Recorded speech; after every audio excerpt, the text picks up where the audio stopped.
Hello my friends, welcome again to my video channel. Today we have a little bit of different project. Not electronic, yes it's a little bit electronic, not amateur radio. It's a video about the battery change in this personal locator beacon, PLB1. What is it good for? A friend of mine has a ship in the Mediterranean Sea and he asked me for some help regarding this locator beacon. This is thought for emergency. In case of emergency, it will transmit a signal on two frequencies, VHF and UHF. So it is possible to locate the person or the ship when there is any problem and he needs rescue. Before we start with this project, one important hint. If you are not familiar with electronic, if you have problems using a screwdriver or anything else, do not do this job I will show you here.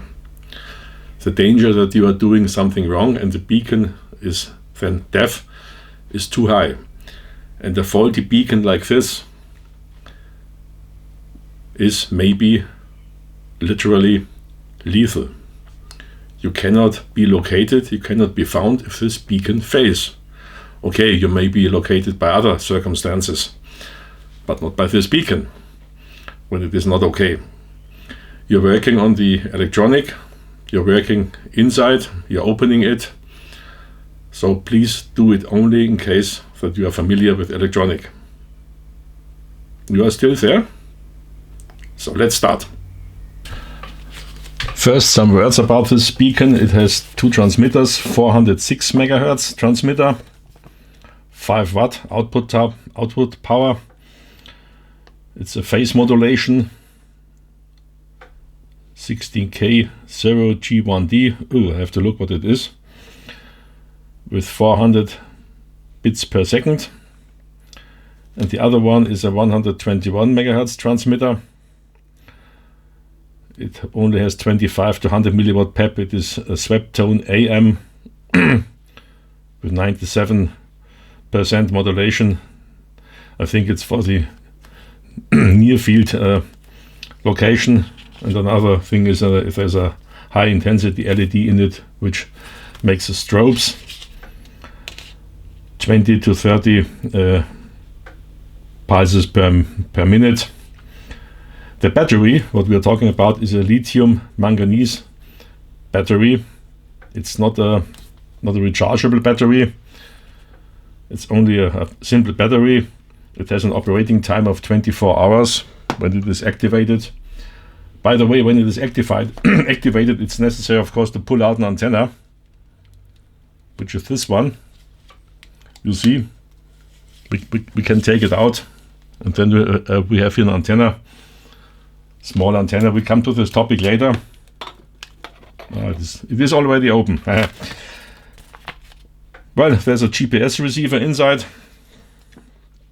And the PLB1 only. It is the PLB1, as I see. Is it the PLB1? Yes. GPS receiver inside to locate it. And I assume on the 400 MHz signal the location is transmitted the coordinates. Well, the battery itself has a lifetime of 10 years. But the manual states the battery should be swapped after 7 years. The 7 years are over now, and so we have to swap the battery. Let's open it. First step, the analysis shows us that there is a small gap. That's an indication that the cover has to be taken off in this direction.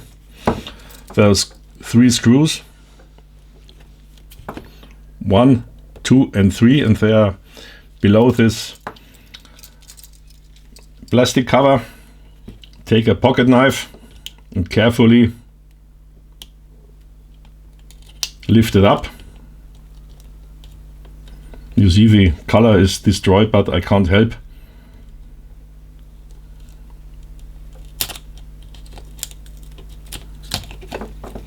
And then take it off. And then you see here 3 holes. 1, 2, 3.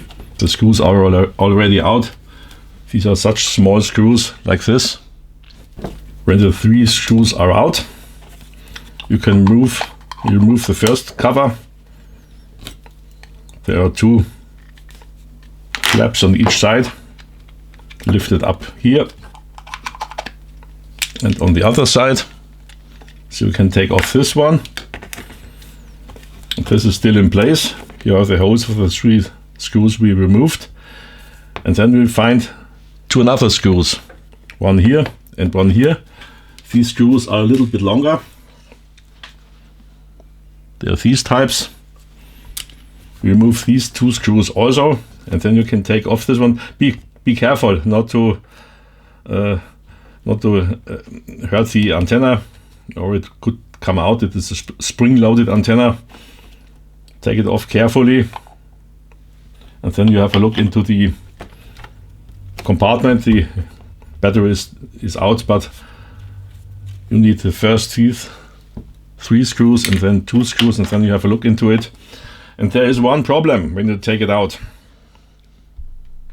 I brought it back into the case just for demonstration. When we have removed the 5 screws, 2 and 3, then it can be taken out. But in general it cannot be taken out. It sits very firmly in it. Now be careful. This board here is squeezed onto this side where the knobs are. And these are foil switches. To lift it up a little bit, take a sharp knife, pocket knife, go there, and to lift it up a little bit, just 1 millimeter, then go to the other side, then go back, and you see it will come up. Do not hurt any trace. And then it slips out after some time, a little bit more easily. And I will show you why we have such a problem here with the board to get it out. Now it's sliding out. Here we have the board. This is the connector for the battery. Battery here is a plug. And the problem is, on the rear side there is a rubber structure. Here we have 2 switches. And the switches are activated with this foil, with these knobs. And to prevent any false operation, you see inside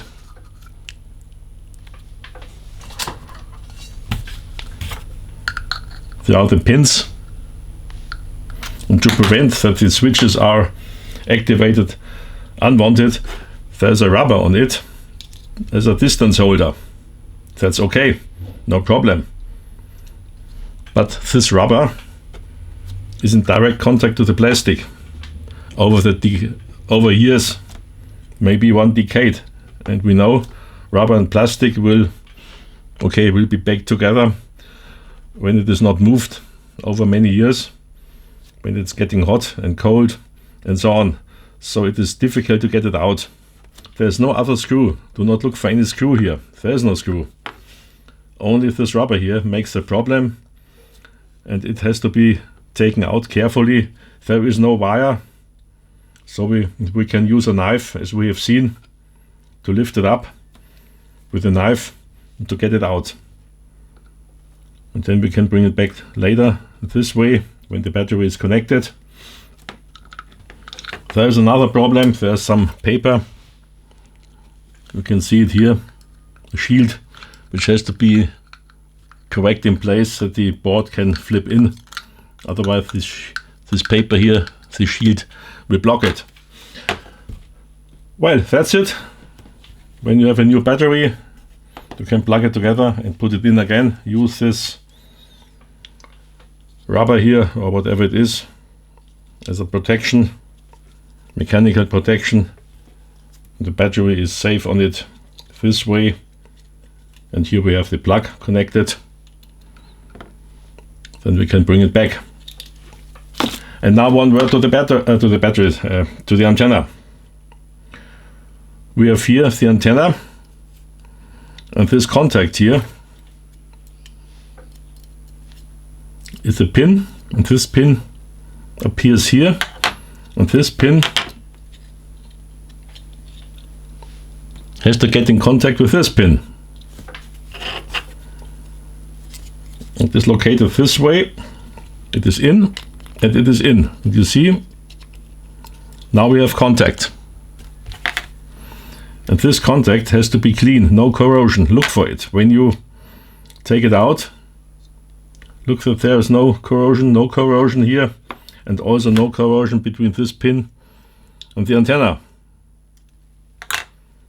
If necessary, clean it with some alcohol. Do not use sandpaper or similar.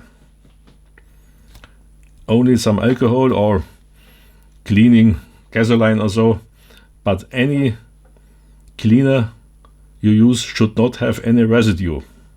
Contact cleaners are forbidden for this purpose because sometimes they generate a residue to protect the contact. That's nonsense here. We do not need a protection for the contact. The contact has to be clean, dust-free. If you have a contact problem here or here on the board, as we have seen in this pin, this could also be lethal because the transmitter will not work. It has no antenna. The best transmitter is useless when there is no antenna. And then you activate the signal here with this knob, emergency, but the signal is not transmitted. So maybe your body will be found later, after some weeks or so. But then the signal is useless, and that's what I've said in the intro. If you are not familiar with electronics, keep your fingers off. Well, then you can buy a new battery. Look for it. And there should be a gasket anywhere, but I don't see a gasket. I've read there is a gasket. Ah, okay. Is there? Yes, here is it. It's also yellow. Here is a gasket inside. You can see this gasket should be replaced by a new one. When you buy a battery, look that you are also getting a new gasket. The old one should be replaced. Okay, you can use it when you clean it, but it's better to replace it. When you are not familiar with this job, go to an authorized service station. Let it do by anyone else who is experienced with it. It costs some money more, but your life should be worth it. Otherwise, this personal beacon is useless for you. Okay, it's not necessary to show you how to put it together. You can imagine it, what you have done. Reverse do it. You can wipe off here the date. It is November 21. Okay, it is a little bit overdue. Remove it, I think, with some solvent or so, and you can place a new sticker on it. This plastic cover is a little bit distorted here, but it's not, I think it's not a problem. You can use it. Okay, that's it. That's the end of this short video. Now we are at the end of this video. Stay healthy, stay safe on all oceans and seas, stay tuned, and maybe see you on this channel.